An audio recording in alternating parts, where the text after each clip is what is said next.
What is going on, guys? Solidate Money back with another stock market video. So here we are on Friday, the week of the rate hike, the first rate hike in 3 years, and honestly, really the first rate hike since like 2008, 2009. Like, we've had a low interest rate environment for an extremely long time. It's been cheap money. Free money, easy money. There's a lot of excess in the economy. You know, people are buying houses for cash. They're doing all this type of thing. Oh, wow, I think this chick might be coming with my order already. It looks like it's too big of a thing. We'll see here. She's pretty cute. Hold on a second. Is that me? Yeah, it looks like it. Oh yeah, the crab stuff for solid. That's right. Alright, there you go. Thank you very much. Thank You too. Yeah, that's right. My name is Solid on here. I get a kick out of that every time they call it. They're like, "Is this order for Solid?" They all are really surprised. But yeah, wow, jeez. Anyways, okay. So where was I? That got me a little bit distracted. Let's see here. What was I gonna say now? Oh yeah, a low interest rate environment. So. Oh, man, you know, we're going to be back to having some higher mortgage rates. How is that going to affect things? You know, just knowing how everyone is, people I know and stuff, people are just going to keep doing what they want to do. And that means they're going to keep buying houses, they're going to keep buying cars. They're not really going to give a shit. And they're going to all be able to do it somehow still. I never really understand that. I looked around the housing market today, and it's like, okay, if I want to get a house, it's like $400,000, $450,000, $1 million, whatever it is, and it's just like, okay, so people that are making the amount of money I'm making are doing this? How though? Well, I'll tell you how. It's that they do not give a shit about not having much money left over. They're just like, well, I can get this house, and that's it. But I really want the house, so let me just get the house. You know, I think that's how people do it.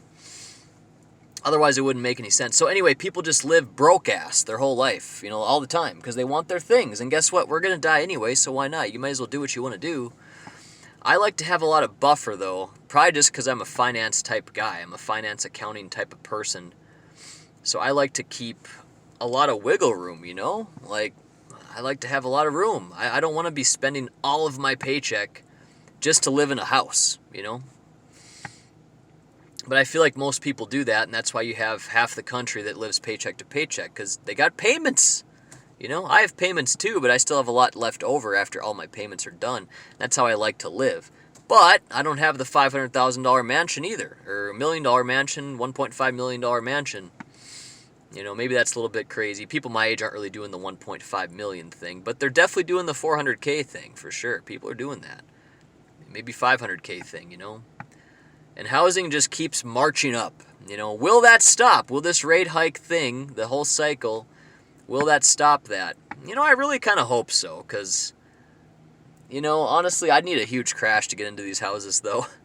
I'm not spending 350K on a house. I'm just not going to do it. I'll just live where I live, which is, you know, cheap living for me. It's very cheap. So anyway, guys, we'll have to see how this all plays out. I sold a lot of calls against stocks that I own, and now these calls are in the money, and it's like, oh, okay, well, I guess I'm somewhat short the market then and right now, which I don't really want to be. But I'll be rolling these calls out and up. So in other words, if I sold, let's say, a $40 call on a stock, I'll roll it out, and I'll put the strike price up to like 45, let's say, and just kind of hope that the stock doesn't go up so much. Like with a firm, that happened to me. It's crazy. I sold these calls for $120, like 10 of them. Now they're worth like 2,000, like worth like over 2,000. It's like, wow, I wish I would have bought those calls, actually, because they went up like 1,000%. But yeah, guys, we shall see what happens here. It seems like we're back to good, like better times are here again. It just seems like everything's well and everyone's just happy to be here. And we're just buying stocks like crazy. It's just like old times. So will we see a little bit of selling next week? That's going to be the really key thing to me. We already broke out of the downtrend I saw. Like the downtrend line that's, you know, everyone knows about. You can draw it on your chart. We broke out of that and we closed above it yesterday. This could be considered the follow-through day where we're up on the fourth day. We've been up every day since. There's been 4 consecutive days of up. I'd even not looked at volume yet, but I'll probably actually look at that. over the weekend and see if it was a high volume day. It certainly doesn't feel like a high volume day. It feels like the volume's light to me. But we shall see what happens, guys. I'm looking forward to next week. To be honest, I kind of hope it does not go up very much next week. I kind of hope next week is like flat to maybe even down a bit, because I got these calls. I want these calls to expire.